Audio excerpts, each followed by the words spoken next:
All right, here we go. According to ESPN's Brian Windhorst, Daryl Morey has, quote, something up his sleeve. What could that move or moves be? We're going to explore that on today's Philadelphia 76ers Now. But first, have you subscribed to the show?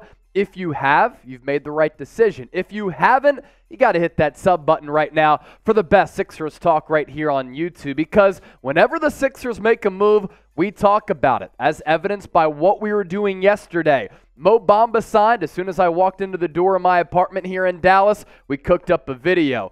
Earlier yesterday, we talked about the Michael Rubin White Party and how James Harden, Joel Embiid, Tobias Harris, Tyrese Maxey, all there together, and some reports that maybe the Sixers could run it back with that collective core. We also went live yesterday, and we did 4 segments. Right now, this channel is on a heater, so join the movement. It's Philadelphia 76ers Now. I'm Chase Sr. So here is that snippet from Brian Windhorst from this morning on ESPN. We're going to read into it. We're going to put on our journalist caps to see what the hell he is talking about. Windy, I don't see how they're going to get into the Damian Lillard race no matter what they potentially trade James Harden for, unless they add Tyrese Maxey. So if Tyrese Maxey is not in the deal, and just because you say he's not here on July 6th, doesn't mean he might not be at a later time. But if he's not in the offer right now, I don't see how they get it. And I think that's something that Miami is very well aware of as we go through this. Remember, Daryl Morey has something up his sleeve. He is a very competent and very strategic executive. Don't make an assumption that he's ignoring Joel Embiid. Don't make any assumptions with him. I wish I could tell you exactly what he's planning. I know enough to know that he has something going on and he doesn't show anybody his hand. So Brian Windhorst going, we're in the deal zone once again, and cue up the pointer fingers from Windy. What could this move or moves be from Daryl Morey, and what could he have up his sleeve? What immediately comes to mind here is the Damian Lillard trade if Tyrese Maxey is included. Now, according to everything that I've heard, everything that I have seen, a guy like Brian Windhorst has said that the Sixers are not willing to include Maxey in a deal. But he even said it himself. Just because it's July 6th right now and Maxey isn't a tradable asset in the eyes of Philadelphia doesn't mean that at some point he can't get dealt. Could James Harden and that trade maybe come to fruition?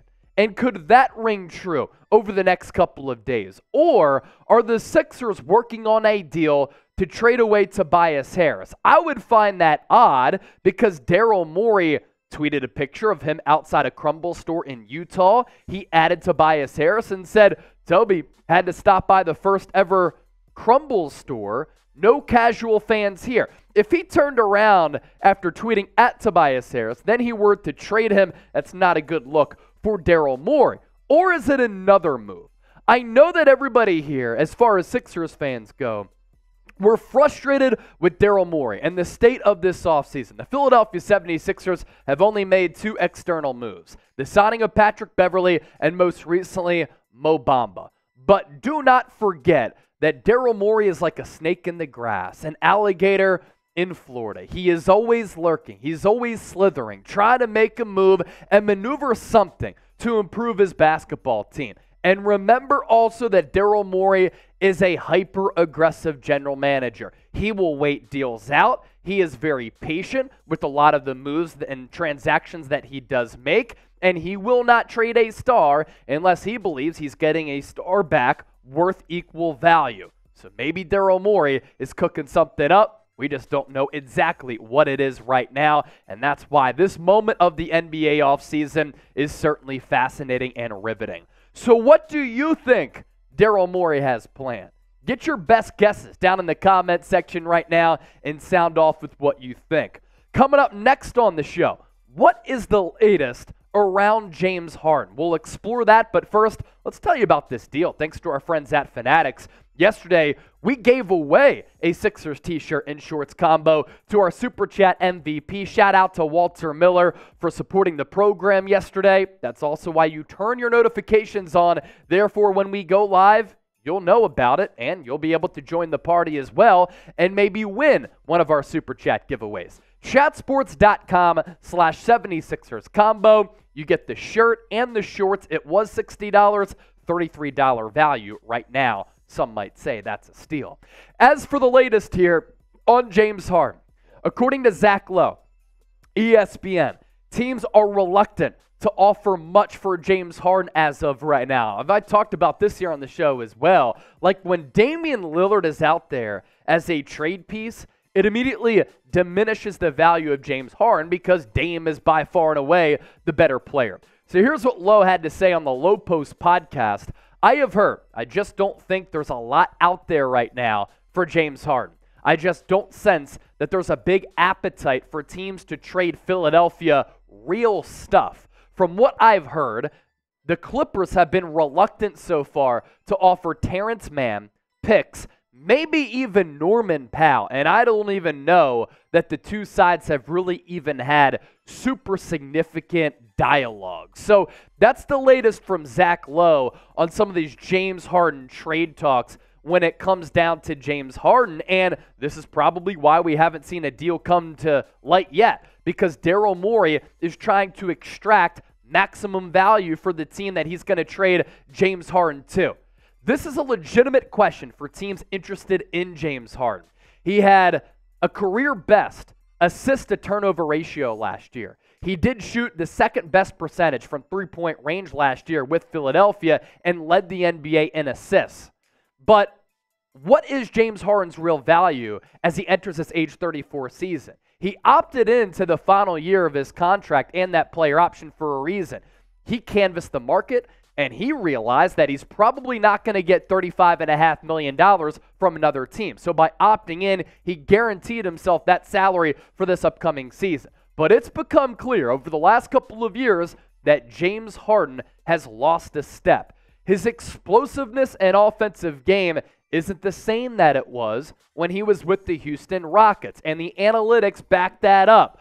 James Harden averaged 13.5 drives to the basket per game last year, 10 fewer than he did just 5 seasons ago. He scored fewer points off those drives than he had since 2013-14, a career low. 25% on his shot attempts came at the rim. Second Spectrum, they track a stat called blow-by rate, a measurement of how often a ball handler dusts his defender off the dribble. In his last full season in Houston, Harden blew by his defender 10.1 times per 100 drives. Last year in Philly, that rate down to 3.7 per 100 drives. That goes to show you right there that James Harden has lost that quick first step. He's lost that explosiveness. And here's the thing about James Harden and his offensive game. James Harden was never the most explosive player. A lot of his moves were deceptive. A lot of his moves predicated on engaging in contact with the defender, drawing that contact to get to the free throw line. And in the playoffs, that's why his game rendered not as useful, because a lot more physicality flies in the NBA playoffs. So this is a little bit of a concern. Now, I have given credit to James Harden for extending these quote-unquote prime years of his career. I think the Sixers offense worked best last year when he was one of the primary facilitators. And late in the year, sometimes in the playoffs, he wanted to go back to being that go-to scorer. At some point, you have to realize who you are. If I'm dusty, 90 years old, and I can barely spit out a sentence any longer, I should probably hang up the headset and turn off the microphone and enjoy my retirement. I want to have a long career. I want to be spitting hot takes on the airwaves and my opinions for a really long time, but at some point you have to know that you're just not the same cat that you were when you were in your prime years, and James Harden has to come to that realization very soon. 7th most minutes among active players right now, soon to be 34 years old, production slipping, injuries increasing, and the analytics also show he's not the same explosive athlete that he was a few years ago. So, let's round out today's show with another question here for the audience. Will James Harden be on the Sixers next year? Type on or off, and feel free to interact with me on Twitter and Instagram. Again, I've had so many of you reach out to me. Do not be a stranger. I'm on Twitter and Instagram at Chase_Senior. I like to be a leader, not a follower, but a lot of people are also on Threads. You can find me there as well at Chase_Senior. I don't think that Twitter is going anywhere. I do trust that Elon Musk can get it right. But that whole rate limit shit over the weekend certainly pissed me off, and I'm sure it pissed you off as well. So Instagram was like, let's take advantage of this opportunity. I don't know if it's going to take off. But if Twitter does go into the cellar, I'm on Threads as well. Give me a follow over there. Appreciate everybody for watching here.